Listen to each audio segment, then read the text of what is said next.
Yo, what's up, guys? Welcome to the sixth episode of FreshBuns.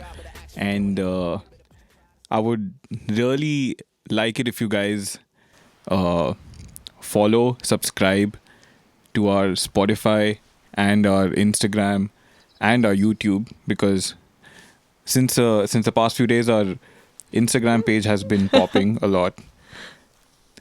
We had this challenge this week called #YouSaidWePlayed, and we got a lot of game suggestions. And the winner for this week's game suggestion You say it, we play it. was Rommel. And he came up with the suggestion of Slender. Let's clap for Rommel, please.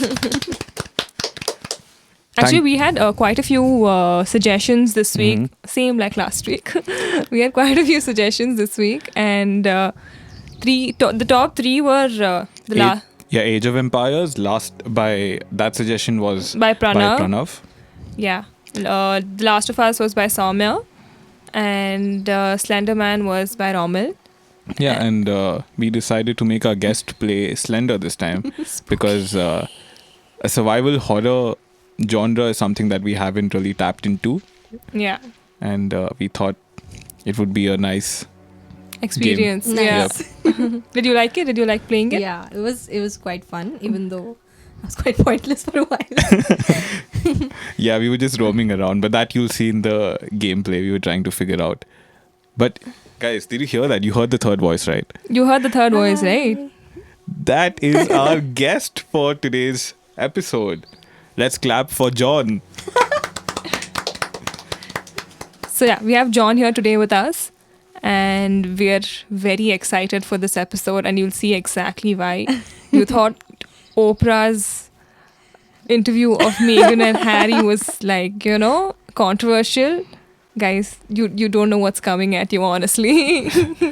Watch out, Oprah. I believe this is going to be an insightful episode. We're going to keep the jokes down a bit, but it's going to teach you guys a lot, and maybe you can get some sort of knowledge from this episode. You'll get to know about what we're talking about soon enough. Yeah, soon enough.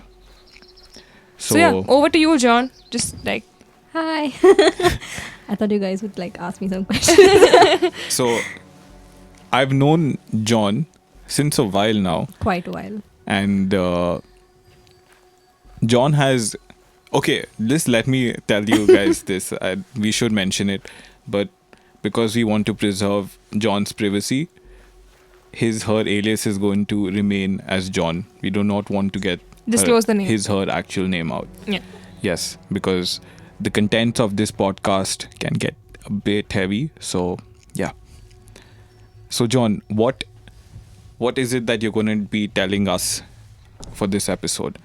Okay, so I guess everyone that knows me knows that I was basically I've lived in this ashram for 3 years, and I came back home last year, and I haven't really spoken about this publicly. I have to my friends and stuff. Yeah, so basically Siddhant messaged me and said, hey, could you come on my podcast and you could have a lot of insights about spirituality and things like that. And I was like, hey, look, I know I was in an ashram, but it's kind of not an ashram, it's a cult.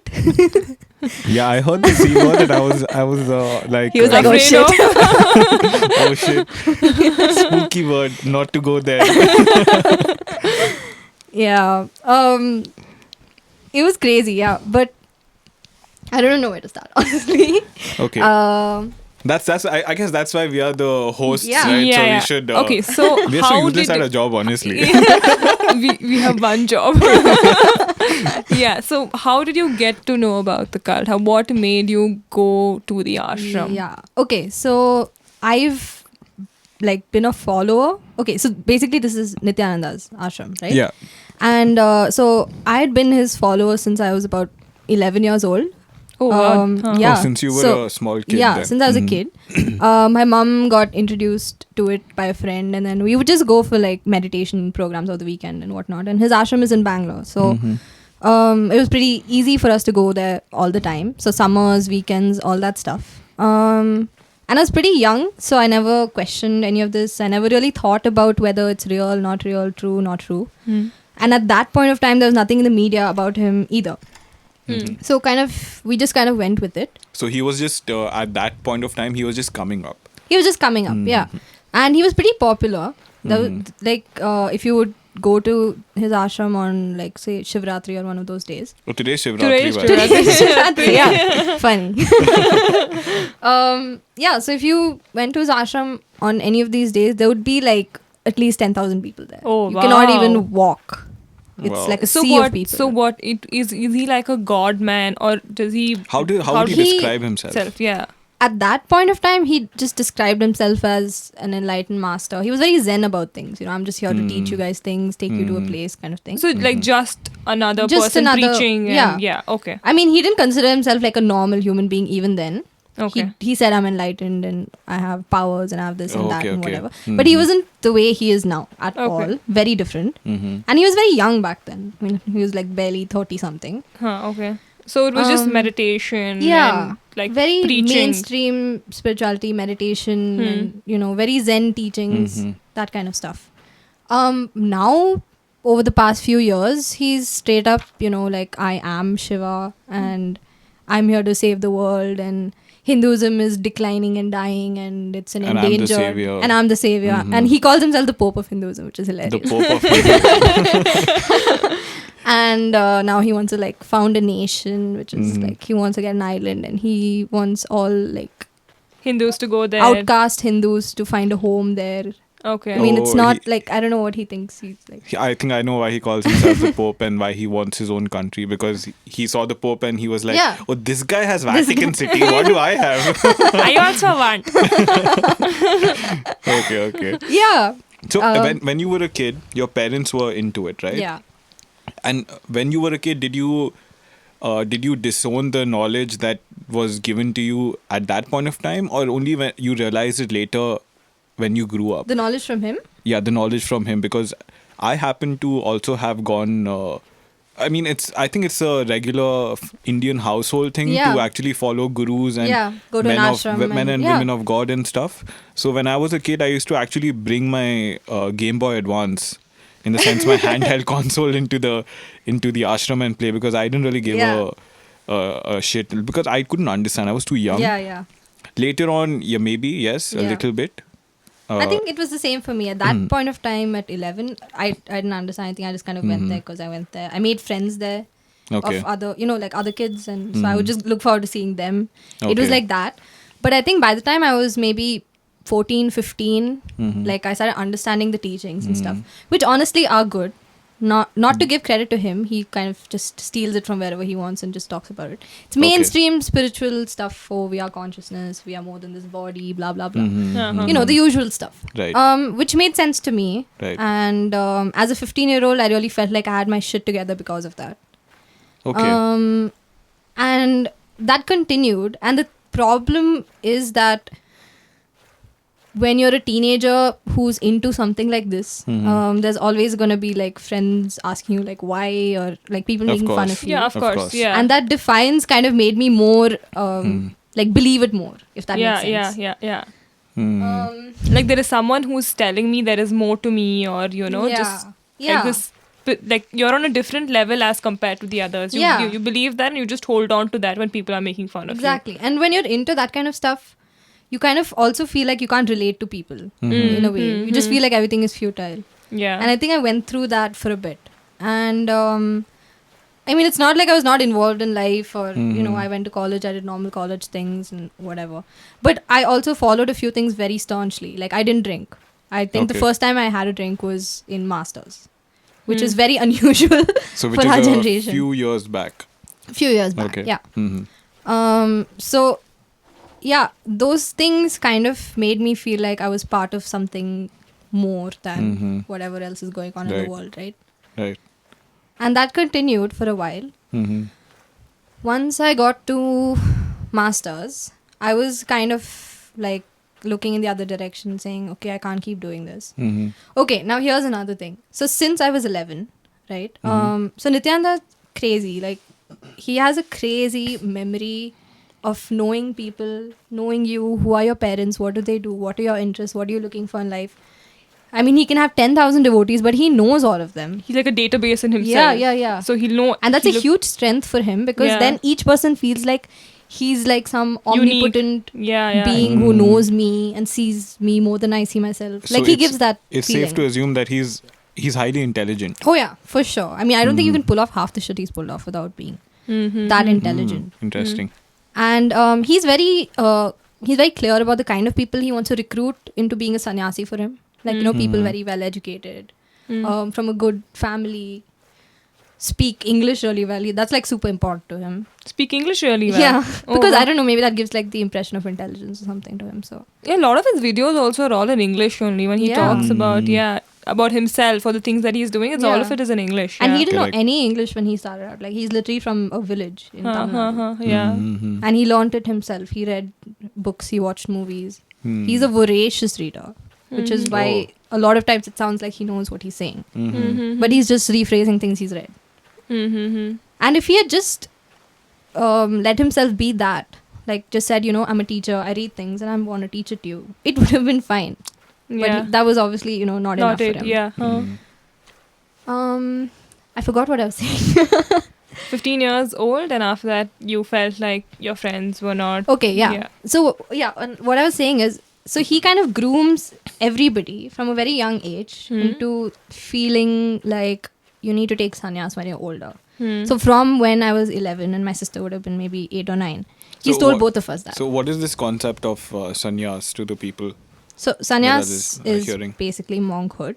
Okay. In Hinduism, it's where you kind of renounce society, your family, everything, your material possessions.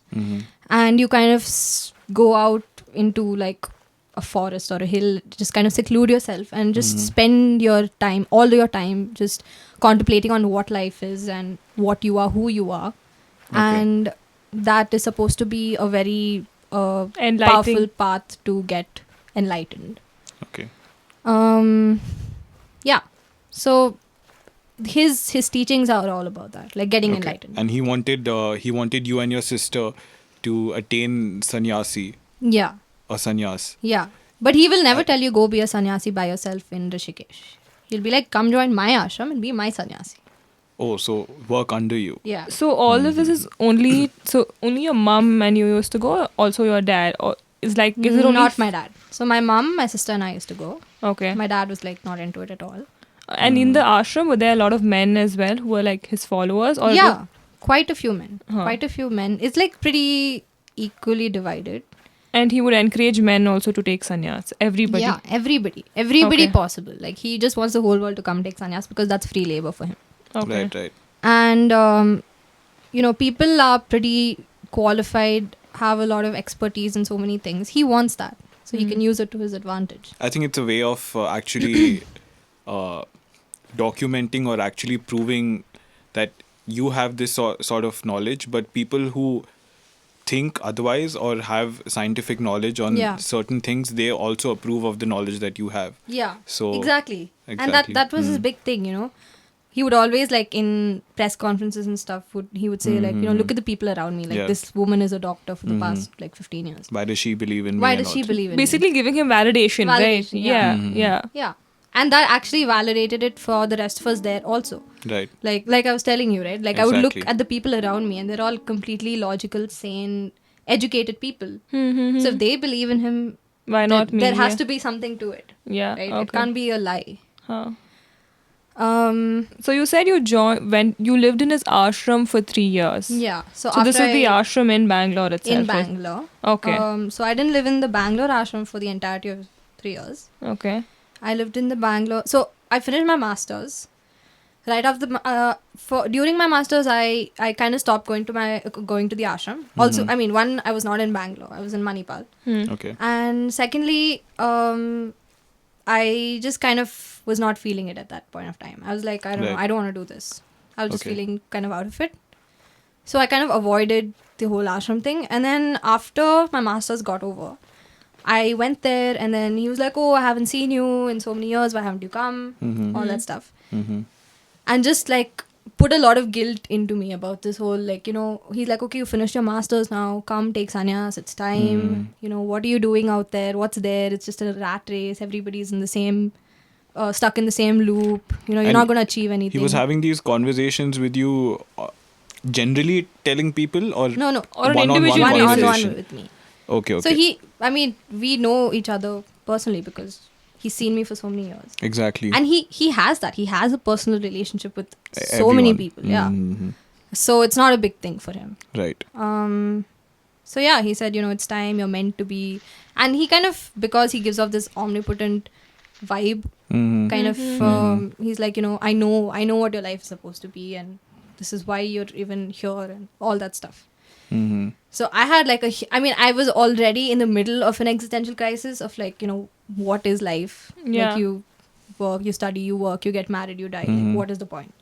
So I was already in that. And then he says this. So I'm like, okay, fuck it. Let's just do it. And I just kind of jumped into it. And my mom, I think, was pretty upset about it because she was like, okay, you can go to the ashram, that's fine, but why sannyas? Like, that's a very huge step.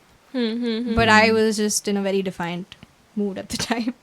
And I just went for it.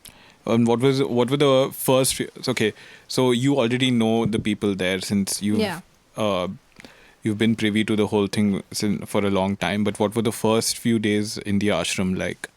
So, actually being and living in the ashram, what did you have to do there? So as soon as I joined, so there's this thing with the people who live there. Okay. You're either in a department which is like, it's kind of like a weird hierarchy, unsaid hierarchy. Mm-hmm. Like if you're part of like maintenance and electrical and construction and those things, you're kind of like a little bit sided, or like the kitchen, because it's like so much physical labor involved and stuff. Right. And it's usually the poorer, uneducated Tamil Nadu devotees who take sannyas who end up doing those jobs. Okay. And then is there a term as to how you people describe, because when we see you, right, when you're in an ashram, you all change your name to Ma Nitya something. Yeah, so that is do all of you take that particular terminology? Yeah, that's name? called your spiritual name, and that's supposed to be your name from that point on. Right. And it's usually like, I don't know, some Sanskrit word. Okay. For me, okay, I can't even say my name. Okay, say supposing it's Ma Nitya Premananda. Okay. So it would be like your path towards enlightenment is, say, love. Shri Nitya Pujananda. His path would be puja. Okay. So your name is kind of your path. Mm-hmm. So it's like an embodiment of who you are and also who you need to be. Mm-hmm. That kind of thing. So to say everyone had this name, Yeah. and everyone was, at least when it came to names, everyone was treated equally. Yeah. With the names, it was kind of random assignment. Okay. There's a funny thing. So a lot of names have the word Priya in it. Right. Purna Priya. Right. Or Sadashiva Priya. Like Right. a Priya. Mm-hmm. Right? Those are supposed to be, and this is like something he would tell only those girls and nobody else would know. But those are supposed to be like, oh, Priya means like, oh, you're in love with me. Like your path is to be in love with me. Oh, wow. It's like this sort of an obsession Creepy. with the... Yeah, but it's not an obsession where I say I'm obsessed with you. You tell me that you're obsessed with me. And that's why this is your name. Okay. Yeah. Okay. Yeah, like there are small things like that. So how would he pick these girls? Like, how would he decide who are these people who he calls by this name? Was there like an admission form or something? Yeah, like I some mean, criteria. anybody and everybody is welcome to come take sannyas. He's more than happy about okay, it. but the these one girls with Priya with them. Yeah. I think just young girls my age, basically. Okay. I mean, just girls he was maybe attracted to. I don't know. Okay. I don't know what his criteria. I'm just guessing that's his criteria based on all the Priyas I know. Okay, so the Priyas were basically on his perception of attractiveness, on who he found I guess, yeah. attractive. But I mean, if your name didn't have that, doesn't mean he's not going to hit on you. But So so that was like just a thing. So hit on you meaning he would openly hit on you, like he would say things to you. Yeah. were these So- friendly? Was this a friendly way of flirting, or? It was a very weird way. Okay, so I'll tell you, the first year that I was there, I was completely unaware of this entire thing going on behind the scenes, okay, of him hitting on people and him sleeping with people. And I knew nothing about it. I didn't suspect it. I just defended the heck out of him, or to anybody who would, message me and be like, hey, look, I read this news article. Are you sure you want to be there? And I'd be like, no, it's all lies. And what was your age at this time? This was, When after I finished my master's, so 22. 22, okay. 22, 23. Yeah, so that's how it was. So 2017, I joined there. 2017 August. 2018 June, he left. So a year later. So 1 year that I lived there, he was also there. And he would keep telling me, so it's a thing there. So like I was telling you, right? Like all these Tamil Nadu devotees who would become sannyasis would do like these menial labor jobs. The more educated, well-off kind of people would do like more public things. Like public relations?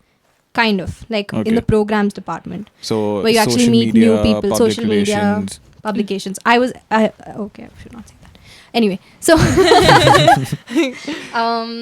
kind of I wouldn't call it a business, but like some sort of business development, like meeting people, talking to people. Yeah, there would be people who would actively go out and try to, through connections, meet celebrities, meet people, businessmen, get money in.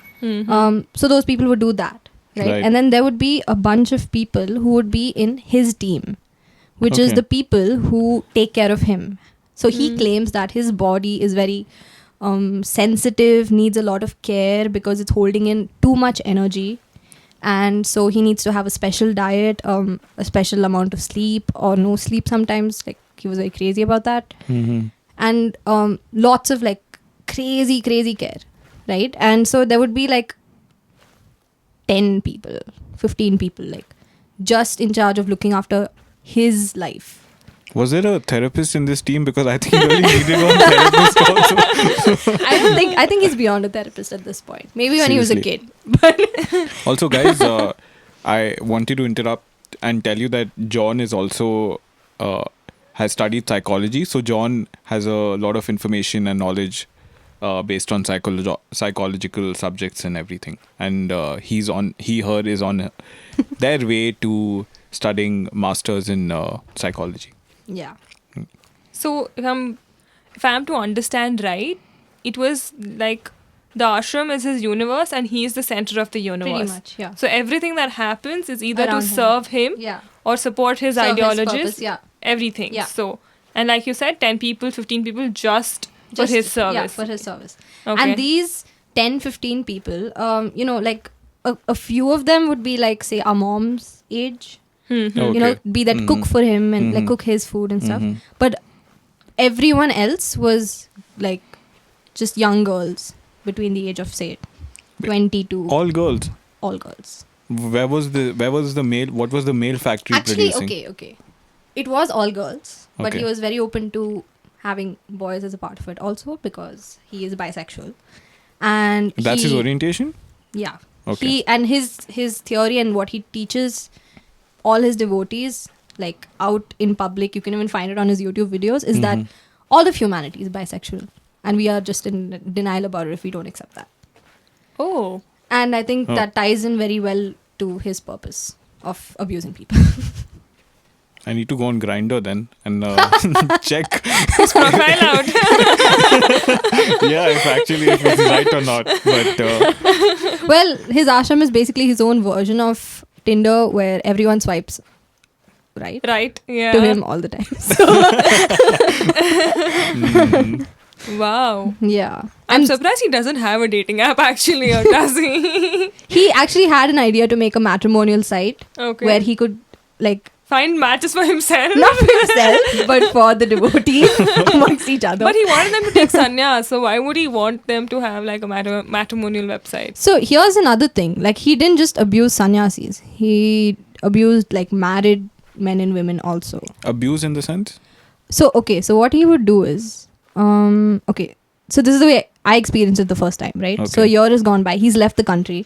Nobody's told where he's gone or why he's gone.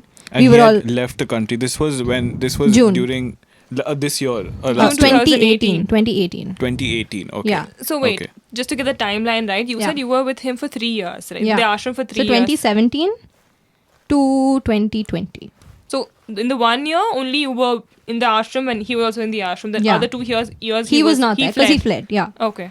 Okay. There were a lot of Um, allegations against him, and Yeah. Okay. So what actually happened is that there's a huge rape case against him in Karnataka, Mhm. and what actually happened was that he was being called to court, and if he did not go, if he went, I think the way things would have gone is that he would have been arrested. Mhm. And if he did not go, there would be a non-bailable warrant against him for not Yeah. going. Yeah. Mhm. So he ran, and somehow he has friends in there in like, I don't know, the law. High places. Yeah, in higher places, and he got to know that this is going to happen. Mhm. So he left. He fled. None of us were told. And then we were told that he left because there was like an attempt on his life, which is also a thing he loves saying because he thinks everyone is after him. Interesting. I definitely didn't buy it even at the time Mhm. because I was like, that doesn't sound right. Right. But whatever. He left. And then after he left, I one day got a call from one of the like administrators of the ashram. Mhm. And all I knew at this point is only they are in touch with him. Nobody else knows anything. He's off his Facebook or whatever. Mhm. So one day I get a call saying, hey, add some random ID on Facebook and send them a message and nothing else. So I Right. was like, okay, messaged. It was him. And I was like, okay. Like I was really long time shocked. no see. Hi, long time no see. What's happening? And he was like, okay, firstly, don't tell anybody else you're in touch with me. I'm only in touch with like very few people. Mhm. So like, he tried to make it seem like, I was like a chosen one kind of thing. So I was like, okay, fine. And then he suddenly started like sending very inappropriate messages. And I was super shocked. I was like, what is happening? Inappropriate in the sense sexual Yeah. messages. Yeah. Okay. And he said something very creepy, something along the lines of, like, okay, you're a sannyasi. You have no family, no relationships, nothing. So you have to consider me as everything for you, including a lover. And I was like, what? Like, it just sounded really weird. But I am supposed to be giving up Yeah. everything. Yeah. It was very confusing. And So to this point, actually, sorry to interrupt, Yeah, but yeah. to this point, apparently, when you enter the ashram, right, there are Yeah. certain things unsaid or I think there are unsaid or said things where you have to just understand that, say, some sort of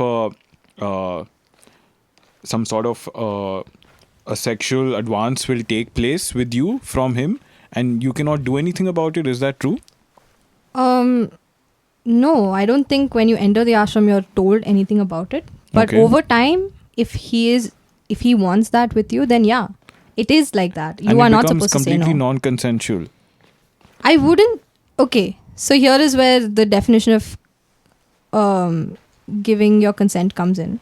Right. I think it is non-consensual, but not in an overt way like that. It's Right, not like right. you're held against your will and told, Okay. you can't say no. Mm-hmm. For example, I said no at this point. Okay. Okay, so he explained to me that, okay, look, this is like a tantric spiritual path. Mm-hmm.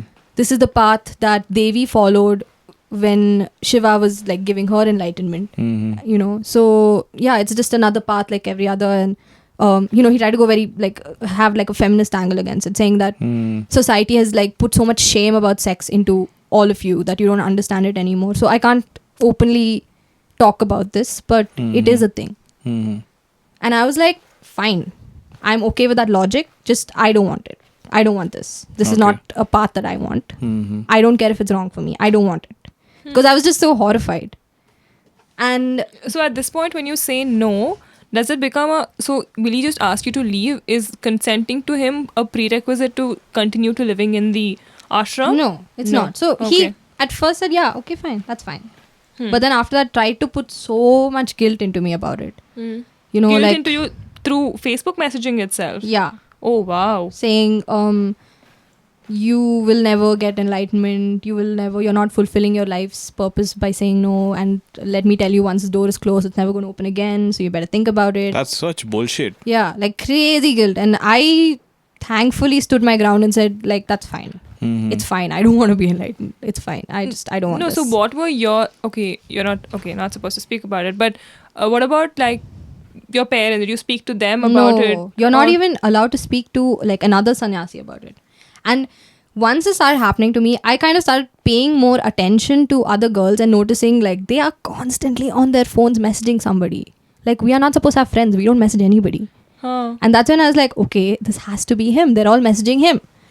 So then one day I go up to one of them and I'm like, I kind of asked her about it and she said, yeah, you too. I was like, yeah, me too.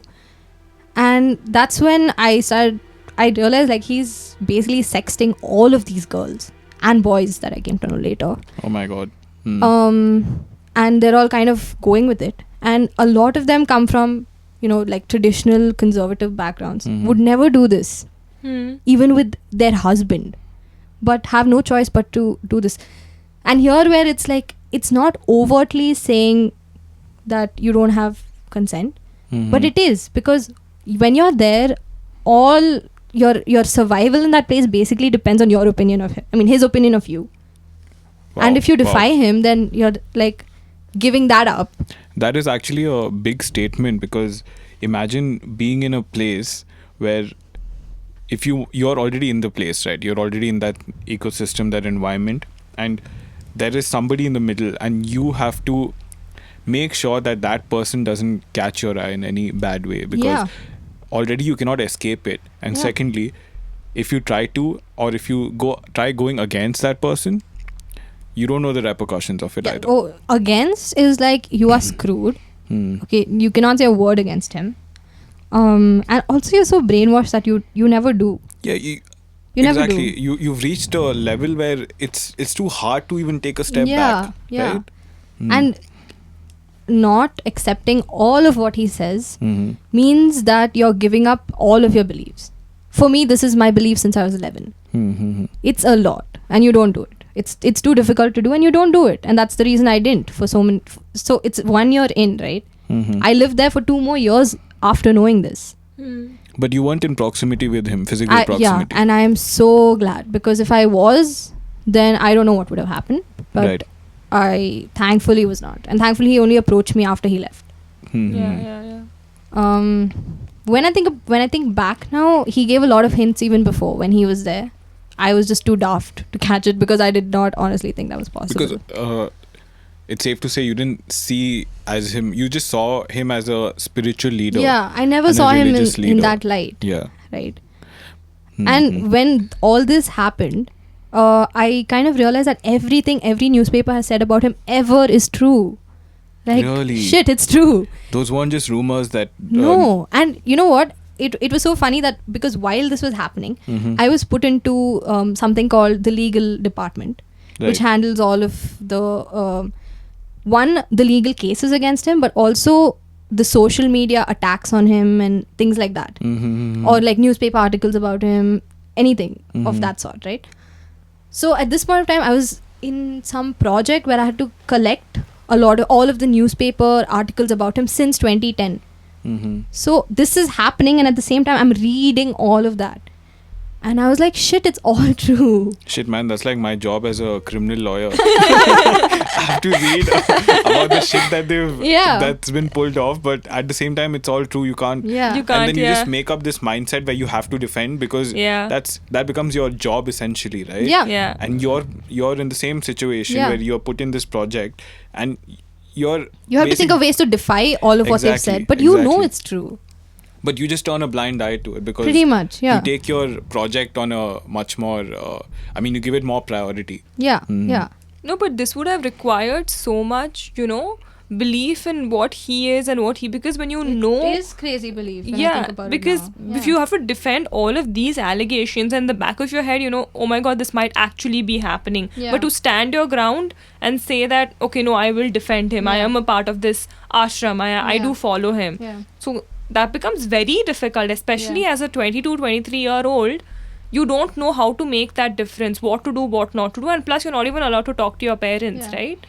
I mean, that's like, there's this thing in psychology, we call it rationalizing. Hmm. Just basically just intellectualize and rationalize everything that's happening around you, even though my gut feeling tells me like something is not right here. Like I had that feeling for the entire 2 years after this incident. Wow. But That would have been I did really not listen heavy. to it at all. You know. There's What also about- this, I mean, since we're talking about psychology, there's this term you might have come across called cognitive dissonance. Cognitive dissonance. It's when there Yeah. are facts laid in front of you, but your belief Yeah. of that is so strong Clouds that it just completely clouds Yeah. it. So Cognitive dissonance is a hell of a drug. yeah, did you have that feeling? Because Yeah. as I see it now, you were from the age of 11, it's been building up Yeah. to a point where you literally dropped that. Yeah. I mean, like the facts are all completely in front of me. But like my belief was so strong, and I don't know, I feel like for me specifically, more than the belief, it was the fear of what would happen if I didn't have those beliefs. Right. Suddenly I don't have life figured out. I have to give up everything that I've thought about the way the world works and come up with something else. I don't know what. I think that was more scary for me than... And also, I think maybe, I don't know if you had it, this fear of what will people say now. Like, I gave up everything and I Yeah. came to this ashram. Yeah, I think at that point of time, I definitely had that. Yeah, what will people say? Yeah. Will they accept me back? What Yeah. what will they have to say about Yeah. me? Yeah. I mean, I also, like, I had to defy my parents to come there, and Yeah. like all of my friends basically were like, what are you doing? Don't do this. Of course. But I said no. I was so adamant that I knew what I was doing. Yeah, and having to like take that all back yeah. was very, it was not an option. Yeah, yeah. What about Um, his, sorry. Yeah. No, what go about on. his ashram in Ahmedabad? There was the stories about his Yeah. ashram in Ahmedabad. So 2018 is where we were, right? So a year later, for the next 1 year, I was just in the Bangalore ashram doing random stuff, whatever. 2019, I went to the Ahmedabad ashram.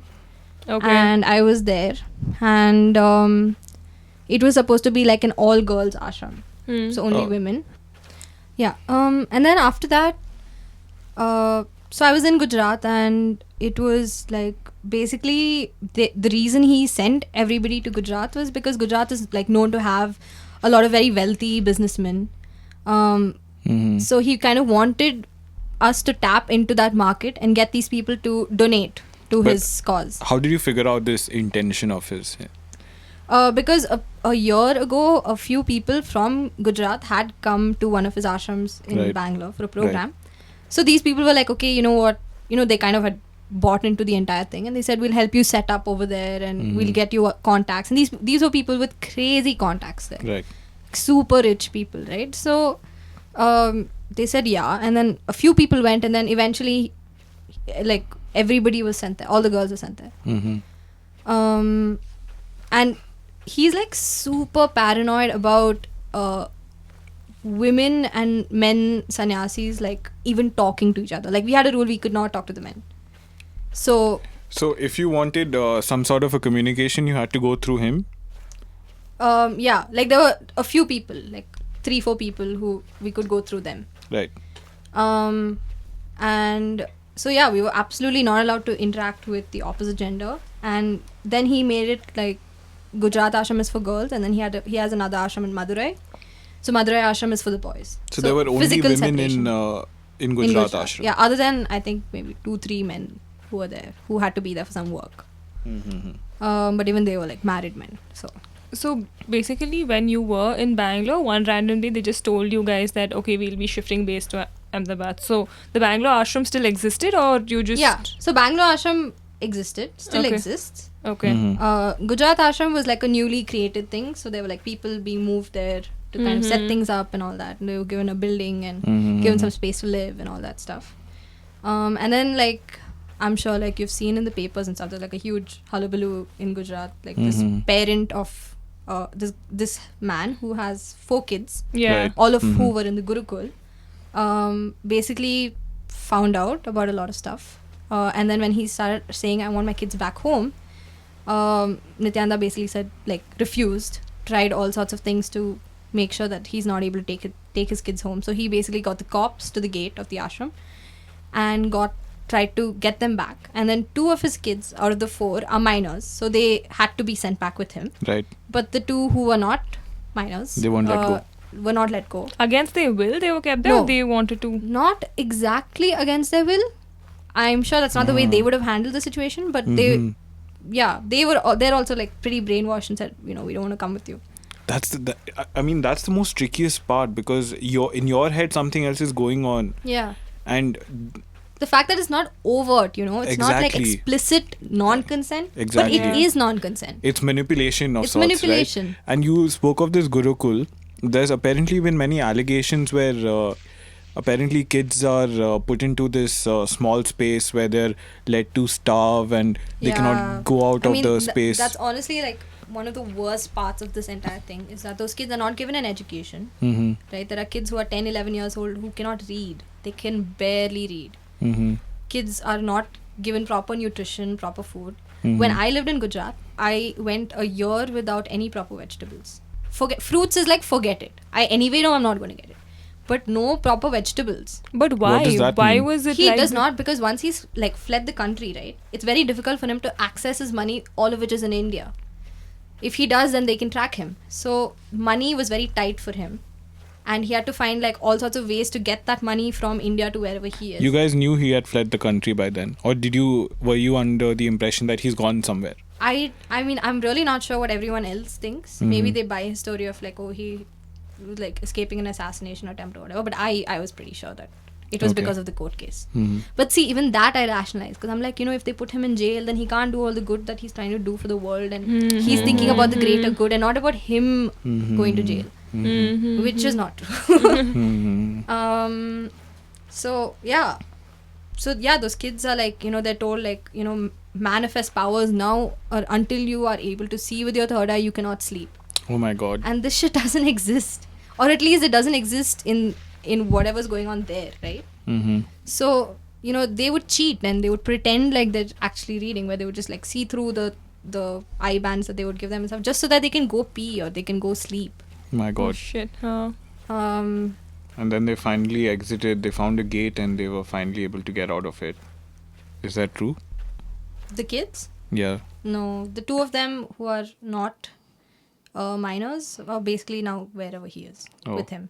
But I'm glad you managed to get out of the gate here, in the game at least. And then go to level 2 finally. That was such a drag, though, I must say. Yeah. It took us 40 minutes, right? I have never explored a place the way I've explored this forest. You wouldn't have explored the ashram also so much. Seriously. Like at this point, I was like, you know what? Slender Man, I'm waiting. Where are you? But I'm really glad we got to see him. The Slender Man, I mean. Yeah, it was like visiting a natural park or something, and Yeah. trying to figure out where a particular animal is. Yeah. I like how think we we got so would- excited at this part. Like, there has to be a park sign here. Yeah. We were so eager to see Slender Man. Like, dude, show your face, man. Enough.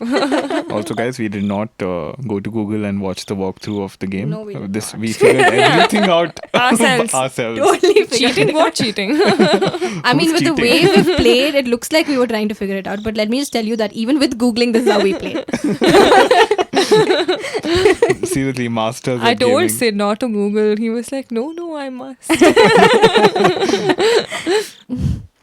So the game which you see is Slender. It's the first survival horror that came out. Well, that became famous in the year 2012 because of streamers. All these streamers started playing this game, and they put up their face right next to the game when they were streaming, so that people could watch their reactions. And that's how survival horror games became so popular. Many games like Slender, Five Nights at Freddy's, that's a crazy game. That's actually really scary. Then Amnesia. If you guys are fans of PewDiePie, you know that PewDiePie basically became really popular playing Amnesia, and there were those memes back in the day. So we made Jacob play this game. Dude, my name's John. Oh, sorry. So what were your thoughts on this game, though?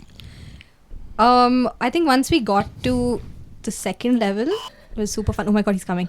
Oh wait, no, I tried to run away here. Okay, anyway. Yeah, I think once we got to the second level, it got like really fun, and I totally see the Interesting. appeal Yeah, of it. right? Yeah. And I don't think it would have been fun if I was playing alone. I would have been terrified out of my mind. But it was actually really fun. I just wish I could like run faster. Like the slow walking frustrates me. a Yeah, bit. you feel like you're going up the hill and you're panting for breath. Nothing's happening. Yeah. Yeah, but guys, it was actually pretty cool that, Joe here, Joe, her name? John. John. sorry. John. You can call me Joe. I don't mind. Okay. Joe here, she knew exactly where to go. She actually remembered the path. She'd go into the house and then she'd come back and we were like, okay, let's go to the Jeep. And she'd exactly know how to go to the Jeep. Sid and I are like, how are you doing this? Oh, that's there. yeah, that just came for a split second. Oh, see, Yeah. you I missed it Mahati missed again. it last time. Oh, she missed it. She missed it. I was going to say this is your chance.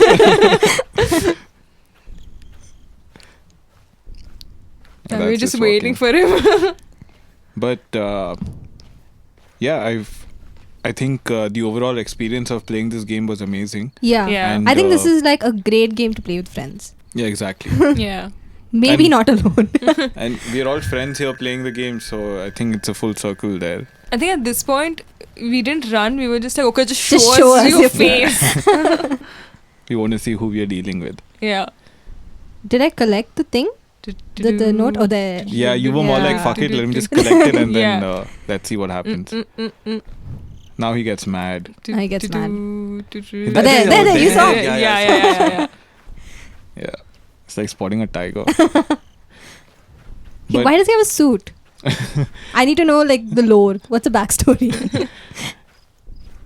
Just wants to be well dressed, dude. I guess. He used to be at parks in the night and he used to abduct children. That's his story. And dude, somehow this game, you're going through it and Slenderman is not coming, Slenderman is not coming. You know how people keep saying there's no such thing as the ghost. So you just think, yeah, there's no such thing as Slenderman. I feel like I just played it so badly that he's like, ugh, not worth it. Dude, I think she actually played pretty well. Yeah, I think so, right? Yeah. Oh, there's the next one. Wait Yeah. for it. It said don't look, and that's exactly what we did. We're like, look at your face. Oh yeah, we just wanted to see the guy. Yeah. Ah, there. Yeah, there he is. There he comes. Is it weird I can't see him now? No, he's behind, I think. Oh, there. Oh, yeah. What's up? Game over. And that brings us to the end of this episode, guys. I know you're all like, so what happened next? Did she get out of it? Did she not get out of it? What's happening? So I think you'll have to stay tuned and wait for it in the next episode because this series has like 2 parts to it. Did you have a 2-part interview, Oprah? I don't think so. And next week we're gonna come back with John and talk to them about their personal experience, going more into detail at Nityananda's ashram and also cult behavior. So stay tuned, guys. And also, if you like this episode, please like us on YouTube, subscribe to our channel, and also we're also available on Spotify. So you can check us out there as well. And guys, just follow us on Instagram. We really put our fun content there and there's always something for you to engage with. So yeah, that brings us in the end. Congratulations to Rommel once again for winning the hashtag You Said We Played. We will deliver you your collectible by next week and we hope you like it. Also, thanks a lot, John, for coming and joining us. I had a great time, and I can't wait for part 2. We also We can't. also can't wait for part 2. I hope you guys also can't wait. So yeah, stay tuned, guys. See you next week. Bye-bye. Bye. Bye.